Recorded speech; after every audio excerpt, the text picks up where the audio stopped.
Thank you for tuning into the GSMC Dead Ball Sports Podcast brought to you by the GSMC Sports Network. We have a great show for you today.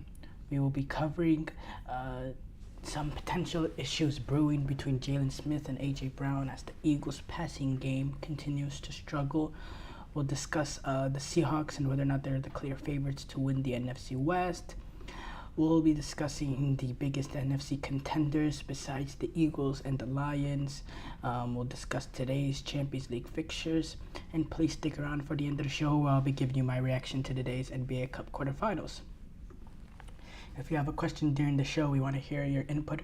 Is a big part of what makes the show successful, and we thrive on your energies and insights. Whether it's a quick comment, a thoughtful question, or an opinion you just have to share, please don't hesitate to drop it in the chat. And if you want to make absolutely sure your message stands out and gets featured on the show, there's an easy way to do that. Just use the super chat button at the bottom of the chat box to send in your super chat. This guarantees that super chat gets read on the air, and it's also a fantastic way to support our channel. We really rely on your support to keep bringing you the sports content you love, and we appreciate every bit of it. So go ahead, let us know what you're thinking, hit that super chat button, and let's keep the show as interactive and exciting as possible. And if you prefer, you can always go to the GSMC Podcast Network to tip, donate, or leave a comment or question there. We couldn't do what we do without your amazing support, and we're so thankful to have you as part of our community.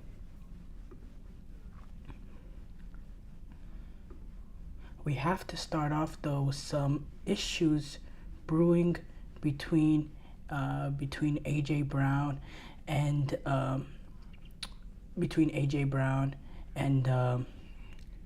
Jalen Hurts. It's a little rough, the relationship between those two right now, and just in general, A.J. Brown is a little a little bit of a crossroads right now. The Eagles, despite them, they're playing really good football. They're getting back to their winning ways after a bad end to last season. They reeled off, this run of wins, and they're competing for the number one seed, sitting in a good position right now. I believe they're 11-2. And they've reeled off 9 straight wins after starting the season off 2-2 since that bad loss that they suffered to the Buccaneers. They've been on a roll. They've actually had they reeled off 9 straight wins in this run so far, and they've been efficient. But lately, the passing game has struggled. They have won games, but against the Rams, Jalen Hurts only threw 179 yards. Against the Ravens, he only threw for 118 yards.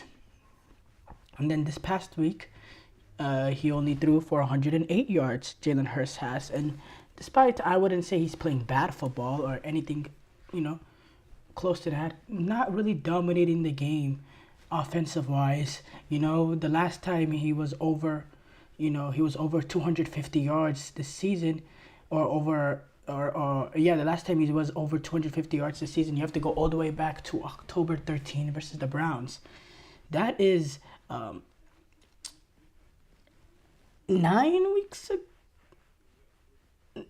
weeks ago, I believe. 8 weeks ago or something of that sort. And the only time this season he's been over 300 yards was that one game at the Saints, where the offense only managed in that game. That was a defensive battle. I believe that game finished 15-12, and that was Jalen Hurts' best offensive showing in terms of passing yards. They're not dominating the game in terms of passing the football. Now, they're very efficient in the run game. Saquon Barkley is having an MVP caliber season. You look at the statistics, he's already rushed for over 1,600 yards. It's just incredible, the numbers he's putting up in the production that he's had this season. He's averaging 6.1 yards a carry, which is an unbelievable number. He also has 11 touchdowns. But that should not limit, what you're able to do offensively. You look at how strong Lamar Jackson has been passing the football compared to the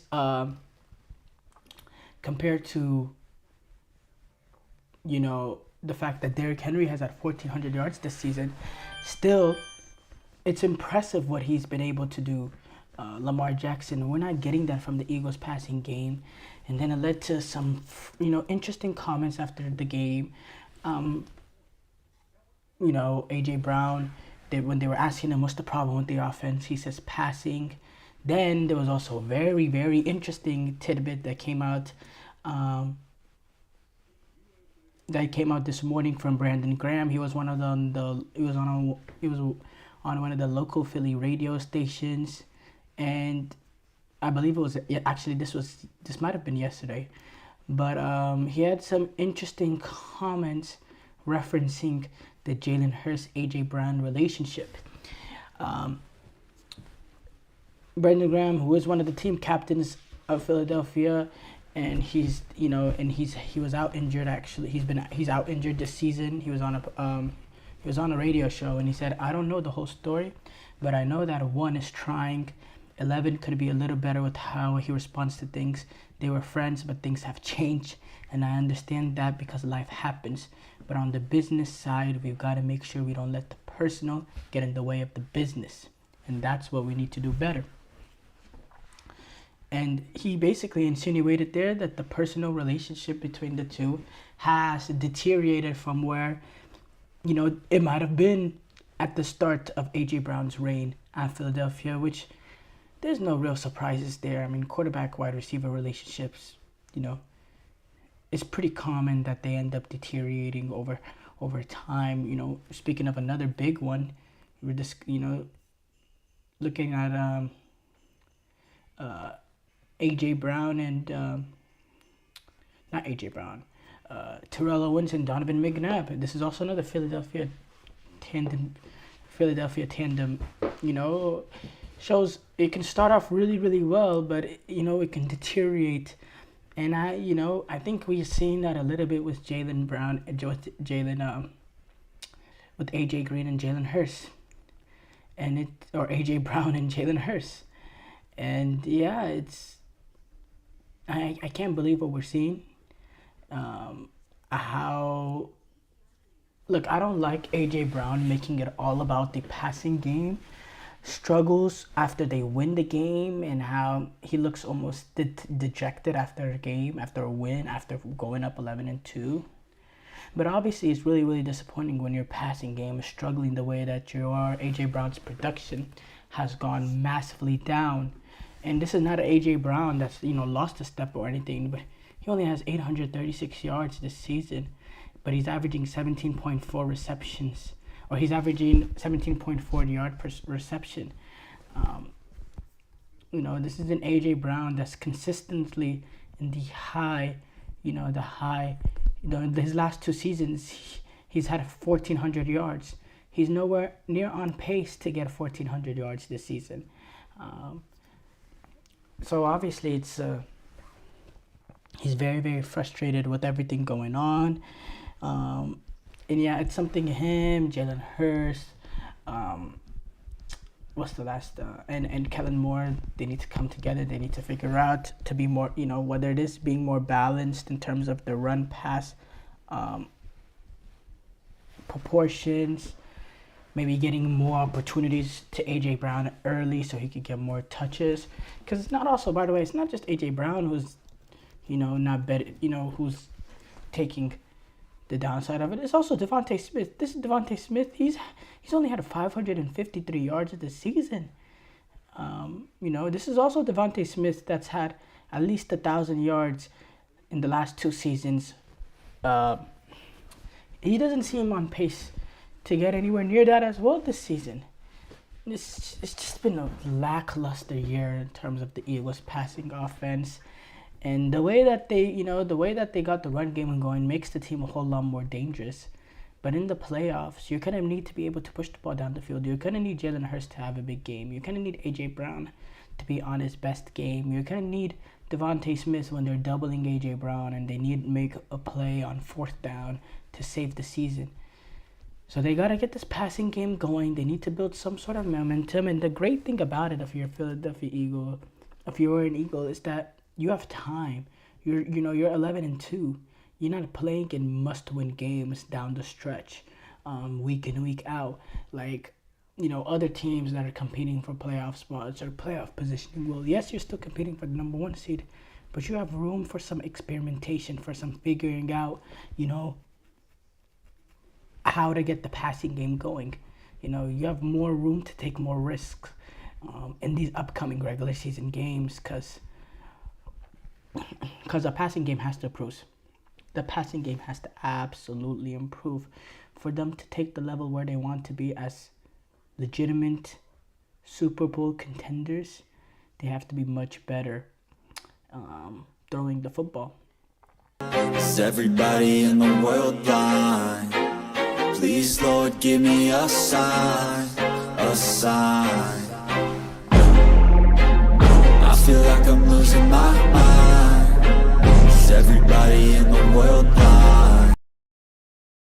Give me a sign, a sign. I wanna be the greatest. Everybody on the fake shit. I look around and feel like everybody is the fakest. I make this every day and I'm impatient, hoping one day I blow up from the basement. Statement, the top is so vacant. I don't hear shit that I think is amazing. Waiting for my day when I'm playing sold out shows for 1,000 faces. Hey, give me that crown, get in my way and to be put down. It ain't your place, all this my town. If I want that shit, then I'll get it right now. I'm losing it, the noose it fits, some losing shit, a stupid myth. You choose to live or choose to dip, you choose to fight or lose your grip and lose a gift. I feel like I'm losing my mind. Is everybody in the world blind? Please, Lord, give me a sign, a sign. I feel like I'm losing my mind. Is everybody in the world blind?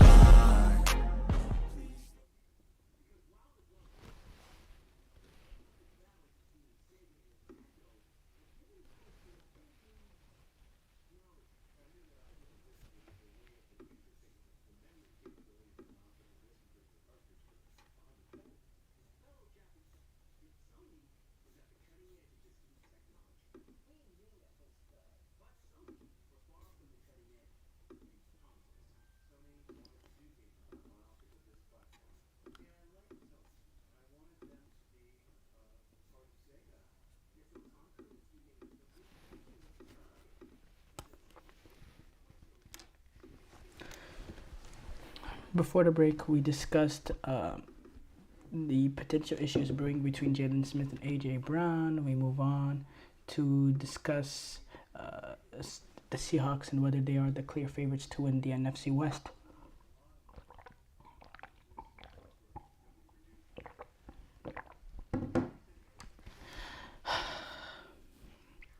The Seattle Seahawks are sitting top of the NFC West now in week 15. They're sitting top of the NFC West. Seahawks sitting top at 8-5. Rams sitting second, 7-6, with the Cardinals and Niners sitting third and fourth at 6-7. After the Seahawks got another division win, this time over Arizona yet again. They're now 2-0 over Arizona, 1-1 against Seattle, against the Niners, and then they're 0-1 so far in the division against the Rams. A big sweep over an Arizona team a few weeks ago were looking like they were the probable team to win the division, but suddenly they collapsed. 2 losses to the Seahawks, sandwiched a Vikings game sandwiched in between a loss to the Vikings, which the Arizona Cardinals played hard and they were up in it till the end, and they were up throughout the duration of the game. But a fourth quarter run from Minnesota gets them the victory, 1-point victory.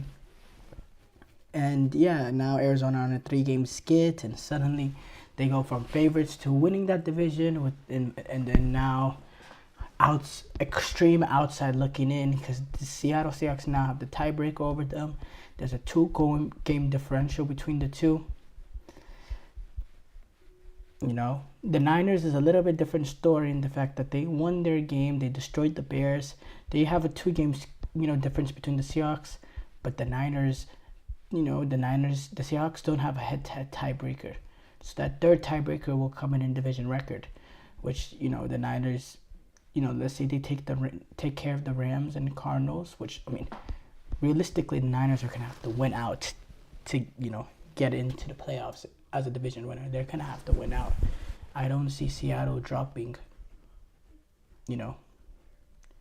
enough games where, the 49ers could get in without winning out. That means, let's say the Niners were to lose one game, that means the Seahawks would have to lose another 4 games. Because it's depending on how the tiebreakers go, depending on what's the game that the 49ers lost. So, yeah, just looking at it realistically, the Niners got to win out, and it starts off against the Rams this weekend, or this Thursday. Big game. The Rams coming off a big win to get to 7-6. Rams probably will have the best shot other than the Seahawks to win the division. I think they're playing really, really good football. They have the win over the Seahawks as well, which does give them the tiebreaker, and then they can extend on that division tiebreaker depending on what happens against the Niners on Thursday. The Rams playing some good football. Concerning thing about the Rams, those inconsistencies have shown up this season. They've not been the most consistent ball club. And down the stretch, consistency is gonna get you through in these games.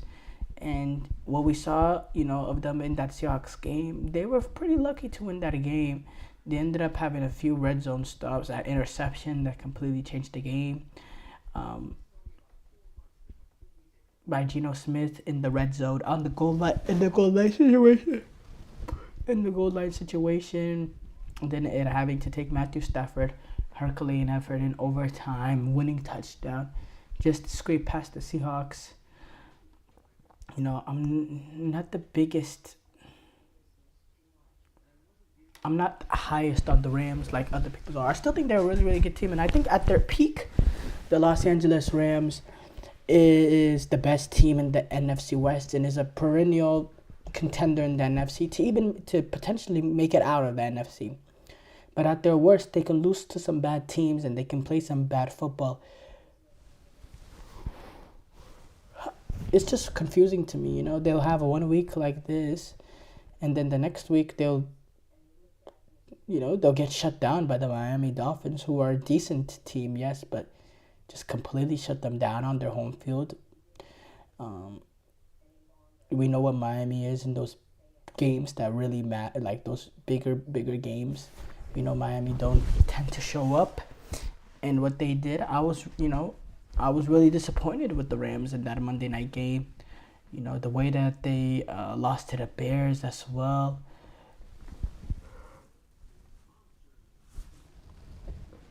The Rams, they're pretty inconsistent. But that Rams-Niners game, man, that is huge because, number one, it's a division win. Niners have a chance to, level that tiebreaker the Rams have against them for now. If they can get that victory, move them 1 game closer, and you have to win out if you're the Niners. And the good thing about, the Seahawks or the Rams or the Niners is you look at Seattle's next 2 games, there's a good probability they will lose both of the games. They're playing a Green Bay team that's flying high, that's 9-4, and then they're going away as well to the following week to Minnesota. They play at home yet again to Minnesota. Minnesota goes into Seattle the following week, and Minnesota, they are 11. So those are 2 games that I expect Seahawks to lose, but anything can happen, and they're both going away to Seattle, and we know the atmosphere Seattle can have. And I think this is the best decent Seattle team in a pretty long time. I have to say, it's been a while, so I think the atmosphere, as we start heading closer and closer to the season, as the NFC West starts becoming more and more of a possibility, I think that, that Lumen Field, as they call it now, is going to get even more ruckus, and we're going to see, the atmosphere we saw of the Legion of Boom days with these Seattle Seahawks. I think we're getting there where the atmosphere is going to kick back up, where the fans are starting to believe again. So obviously for the Vikings and Green Bay, I think they're going to have a big atmosphere, and I think it's going to be difficult for both teams. Might have to go silent count. But I'm just hoping that the experience and the winning pedigree of those two organizations shows up at Seattle, because they're going to need both. If you're the Niners fan, you're going to need both of those teams to win. If you're a Rams fan, you would probably be fine with any of those two teams knocking off Seattle. It's not a big deal if they don't win both games. But if you're the Niners, because I'm looking at the Seahawks schedule after that. Then they take on the Chicago Bears and then Los Angeles Rams, and the Rams, you don't know, will they not be playing for something then? They might be eliminated, especially if they lose to the Niners this week. That might start becoming a possibility where the Rams might not even take that final game seriously, which I don't think you'll get there, because the Rams don't have a particularly hard schedule. They do play the Niners, but then they play the Jets and Arizona Cardinals, 2 manageable games. So, yeah, as far as the Rams, you have to take care of the 49ers, and you'll be in pole position, and you kind of have to wait for Seattle to drop a game here and there. But the good thing of the Rams is you control your own destiny, and the fact that you play them week 18. And if you win out, if the Rams win out and they win that week 18 game, the Rams will be the ones that get in, because the Rams will have the tiebreaker over the Seattle Seahawks, and they'll have at least the same record with the loss that the Rams will hand at Seahawks in that final game. So I definitely think the Rams have the highest possibility out of any other NFC West team to win other than Seattle, because they do in a way control their own destiny. Arizona can't say that, and San Francisco definitely cannot say that. But short break here coming up. When we come back, we will discuss the biggest NFC contenders besides the Eagles and Lions. Looking for your daily fix of sports talk without having to pay for it? GSMC Sports Network is available on YouTube. Just search GSMC Sports Network. Get your fix of daily sports talk shows on YouTube, absolutely free. NFL, college football, NBA, MLB, MMA, UFC, fantasy football, and so much more. GSMC Sports Network has shows running all day long, with new sports shows starting every 2 hours. Just like on your favorite cable sports channel, except GSMC Sports Network is absolutely free. Just search GSMC Sports Network on YouTube to catch one of your new favorite shows, like the GSMC College Football Podcast, Chip Shot Football Podcast, Hoops and Heels Women's Sports Podcast, GSMC Basketball Podcast, and so many more. Check it out for yourself. GSMC Sports Network, now available on YouTube absolutely free. Search GSMC Sports Network on YouTube right now.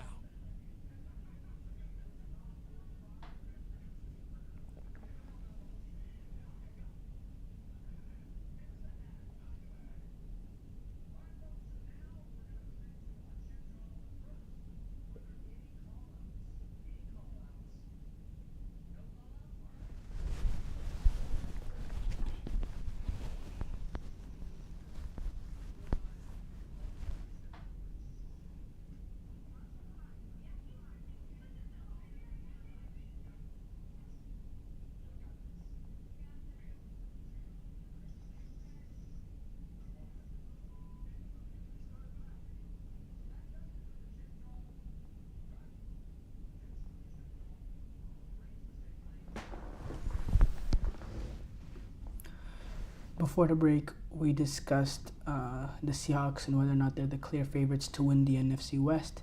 We move on to discuss the biggest NFC contenders besides the Eagles and the Lions. So who are the biggest NFC contenders besides the Eagles and the Lions? So statistically, you'd have to look at a team like the Minnesota Vikings that's sitting 11-2. Not a great deal far behind them is the Green Bay Packers at 9-4. The next highest team, will probably be the Commanders at 8-5. Then you got the Rams sitting at 7-6. Tampa Bay also sitting at 7-6. Packers sitting at 9-4. There's some interesting angles, and I think you can make a point for a lot of these teams. Commanders, don't think you can make that point at all. Commanders, they're not in the battle.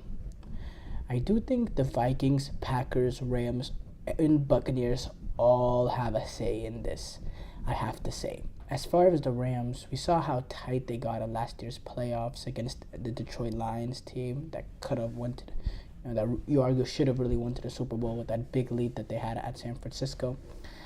You look at Matthew Stafford, he's really a warrior, and he'll keep the Rams in games that they're not supposed to be, and they'll be able to survive and maintain, despite having a team maybe having a,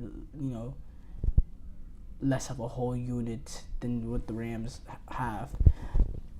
Stafford is able to keep them in games, and when you have that franchise quarterback, he always keep you in those games, and he's still he probably is still, honestly. He won't get the credit because, the Rams are not competing at that highest of level, but you could argue he's probably the best quarterback in the NFC, and I know Jalen Hurts been to Super Bowl and is younger. I know what Jared Goff has been able to do, but Stafford he's a really, really good quarterback. He can make every throw on the field. So yeah, that's a big one. Tampa Bay, look, this is one I'm gonna get a little bit of backlash on, but Baker is a winner. This Buccaneers team is coming on strong now, was getting some players back. And you saw earlier this season, they were, they're one of the few, they're the only team to beat Detroit this season, and they're one of two to beat Philadelphia this season. The top two teams in the NFC, there's only one team that's beaten them both, and that is Tampa Bay. So they've proven that they can beat these better teams. They proved they can go away and win at Detroit. That's a very hard thing to do. You saw last season, in that divisional round, they were one possession away from potentially taking Detroit into overtime or winning the game. I mean, that's just crazy to me. And their team was just pedigree. They still have a championship DNA of what Tom Brady instilled in them. And they're a balanced unit, a balanced offense, balanced defense. And yeah, I really like Tampa Bay as a team that can, get an upset here and there in the playoffs, I have to say. You can make a point for Minnesota. Look, Minnesota is 11-2, but they're a little bit of a boring 11-2, similar to the team that finished 13-4 or 12-5, but we knew that they were frauds. I get those vibes from this Minnesota team again. Yes, they're 11-2, but I feel like in the big stage, going up against the big opponents in overtime, and the playoffs, can Sam Darnold lead up? Can this Vikings surroundings elevate that allows that allows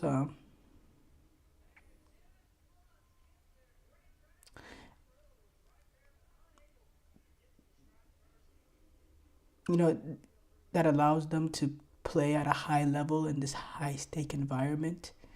Brian Flores' defense, they're incredible. They're absolutely incredible. It's one of the best defensive units in the league. And can they continue to bend but don't break into playoffs? Can the surrounding cast elevate Sam Darnold's play into being a quarterback that can lead a team in an NFC team into the Super Bowl? I don't know. I have it hard to believe with this Minnesota team. And then it leaves me with Green Bay. Look, Green Bay last season in the playoffs, they destroyed Cowboys in the wild card round, and we know that and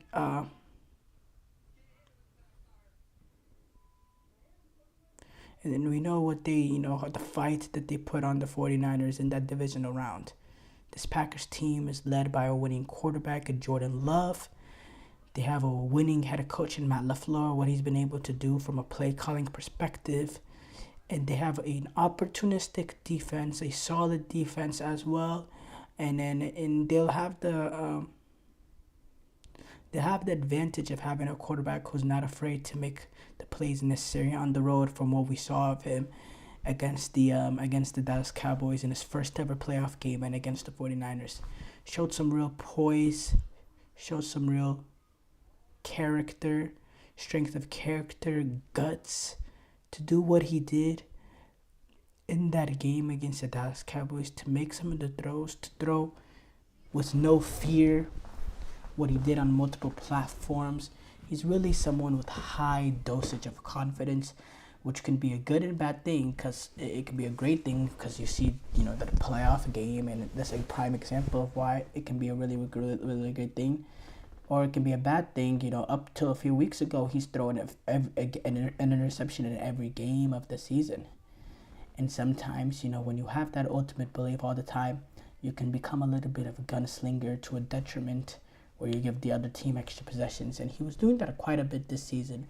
It seems like lately of a bit, he's been able to turn it around. And obviously the turnaround always starts off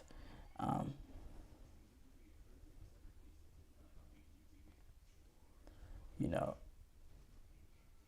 a weird, in a random manner.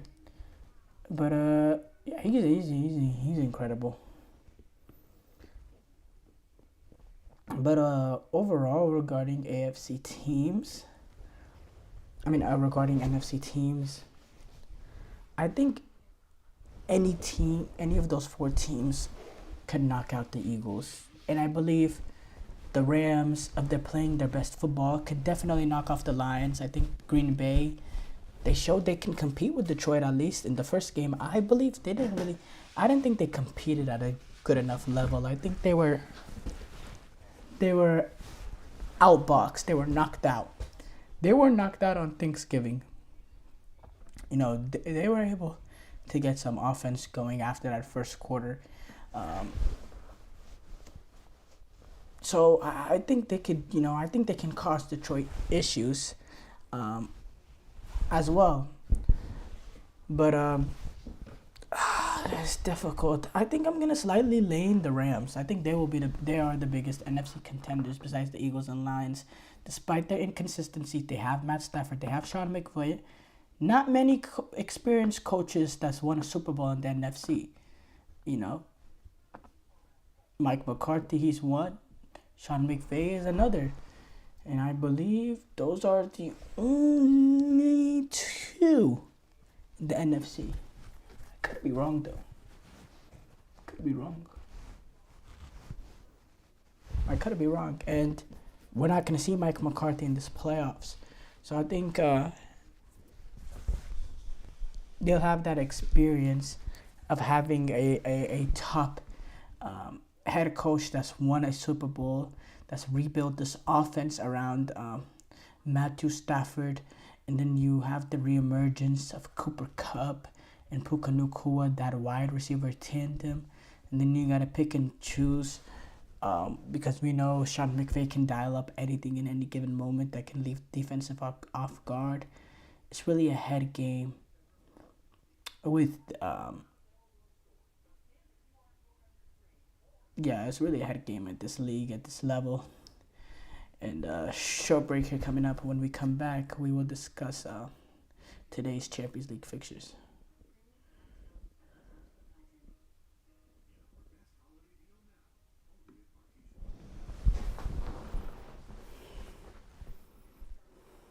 For the best and latest podcasts available anywhere, go to the podcast app on your cell phone and type in GSMC to access free content-rich podcasts on health and wellness, book reviews, sports, entertainment, relationships, social media, movies, technology, finance, and even weird news. Subscribe and download the GSMC Podcast Network's family of shows, available everywhere podcasts are found.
before the break, we discussed the NFC contenders besides the Eagles and the Lions. We move on to discuss today's Champions League fixtures.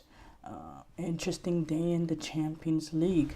All across Europe, European football is back. We have some Champions League games coming up tomorrow. Real quick before we start off talking about today's games, Atletico Madrid take on Slovan Bratislava, Lille take on Sturm Graz, Benfica take on Bologna, Milan take on Krasnodar, Borussia Dortmund take on Barcelona, Juventus taking on City. Interesting game there with how Man City has looked recently. Feyenoord take on Sparta Praha, Stuttgart take on Young Boys, Arsenal take on Monaco as well. But today's fixtures consisted of some interesting ones. PSG, huge win for them against Salzburg. PSG, they've been really struggling in the Champions League, and they're in a little bit of a fight now to stay in position to play that extra knockout game in January. They're sitting deep in with 24th place with 8 points, or with 7 points. They're tied with Feyenoord, who's 25th. That's outside a qualification spot. It's essential for PSG to start racking up results into Champions League, and they got a big win against Salzburg. They take on Man City in match day 7 before they play Stuttgart in match day 8. It's going to be the fight in those last two games to stay up, especially with City in between. But who knows? City have been struggling of late. We get a closer look at them. City going up against Juventus tomorrow. So interested for that one. So interested. I think that's going to be an interesting game. A good measuring stick for both teams, quite frankly. Looking forward to that. Villa get the winner over Leipzig. Villa had a disappointing loss in the Champions League, their first. In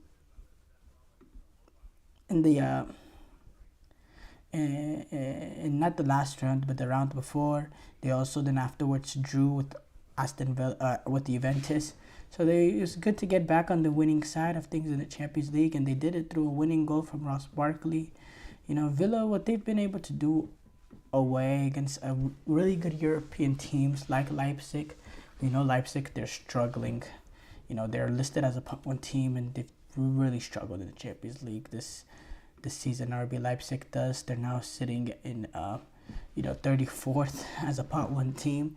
Absolutely incredible. They haven't won a single game. They haven't drawn a single game either. They're 0-6, and yeah, they're just not playing good enough. And then the way that they've been losing this game as well. It's a really good win for Aston Villa. And it's important for them as well, because that moves them now up to third place as they battle to stay within the top 8, which is important for them so they don't have to play extra games in January. Leverkusen got the win over Inter Milan. I have to say Inter Milan have been struggling a bit this season. They're now third in Serie A. They're 3 points off Atalanta, obviously, with the game in hand. But, they've been dropping points here and there in Serie A. Already have 4 draws this campaign. And then in the Champions League, yes, you're going up against a Leverkusen. But I believe it's a Leverkusen that is a little bit weaker than the Leverkusen we saw last year. And Bayern Leverkusen, I thought, dominated this game. 5 shots on target to none for Inter Milan. We know Inter Milan are going to try to be a little bit more defensive and try to keep things in front of them and play in transition. But I thought Leverkusen was the only of the two teams that could really play football going forward. You had Taremi and Thuram start up top, but they looked a little bit toothless. And a lot of it has to do with the service and how narrow this Inter Milan team is, but the players, have to take responsibility for that one. Just didn't create enough production going forward, and when you're going up against good teams, you don't take advantage of, your chances to have, good possession on the ball, you'll be made to punish. That's exactly what they did in that victory.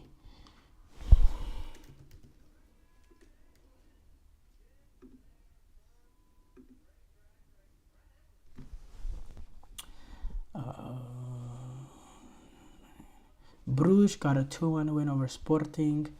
Bayern 5-1 win over Shakhtar Donetsk.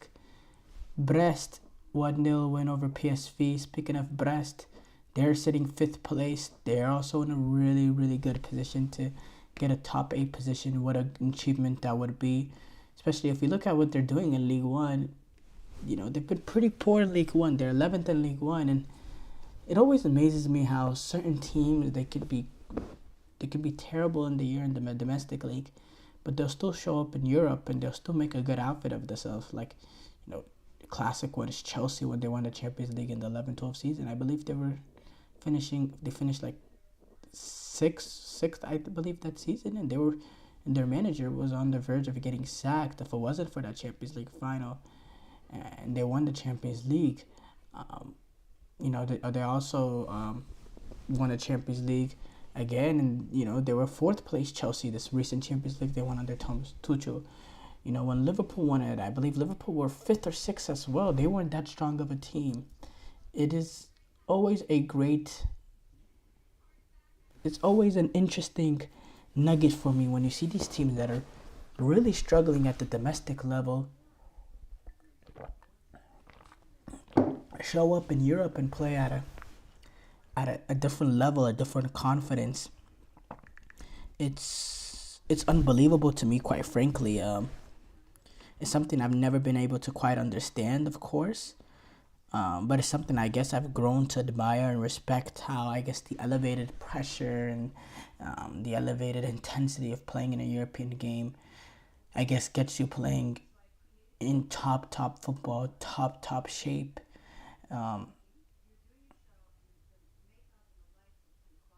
Yeah.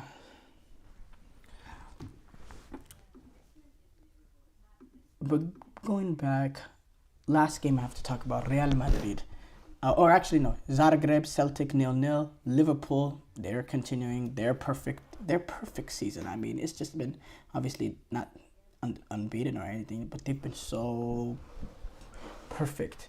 They're first place in the Premier League. They're 4 clear of Liverpool, but they have a game in hand, so they can really make that 7 at the top this early in the season. In the Champions League, they're also at the top. They're the only team that's perfect. They have 5 points more than any other team in the Champions League so far. They're looking at a beyond perfect situation to clinch qualification there. As a top 8 team, it's pretty inevitable. And then this game around, they beat Girona 1-0. I thought it was a very open game, especially in the first half. We saw a lot of back and forth from Liverpool. I was really impressed with Bryan Gil, who was not afraid to take advantage of the space in midfield. It was very, very open, and we knew eventually, Liverpool were going to be the one that pulled the trigger. It came, penalty for Salah in the 63rd minute, and I thought it was always going to be smooth sailing for there. The big storyline is Real Madrid winning this game against Atalanta. Man, Real Madrid were in a vulnerable position this game, I have to say. Even with this win, they're still not in a great place. When you look at the standings, they're sitting... if you look at the Champions League standings, Real Madrid are sitting 18th place, which, yes, gets you through as a playoff, but in January. But all clubs, does Real Madrid want to be playing in an unnecessary, extra game just to get into the round of 16 of the Champions League? No, I don't. Especially with the amount of competitions that they have to compete in. You're talking about the Intercontinental Cup. They have that final that they're gonna have to play. Apparently, I think that games can be played in Doha.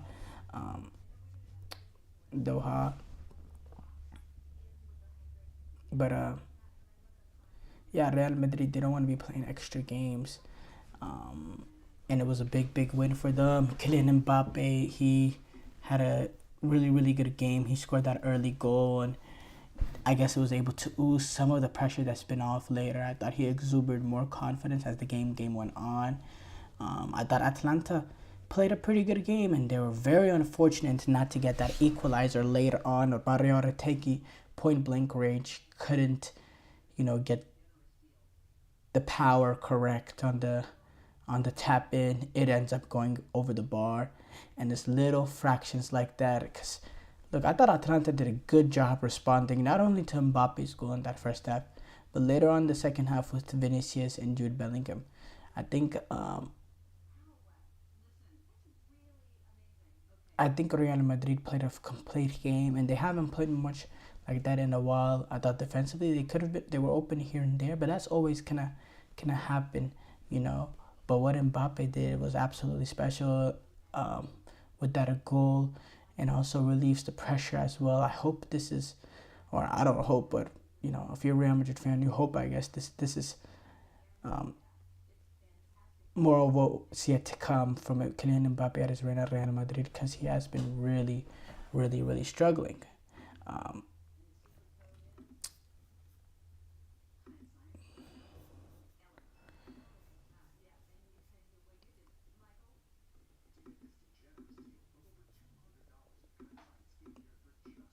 Short break here coming up. When we come back, we will discuss some of today's NBA Cup quarterfinals.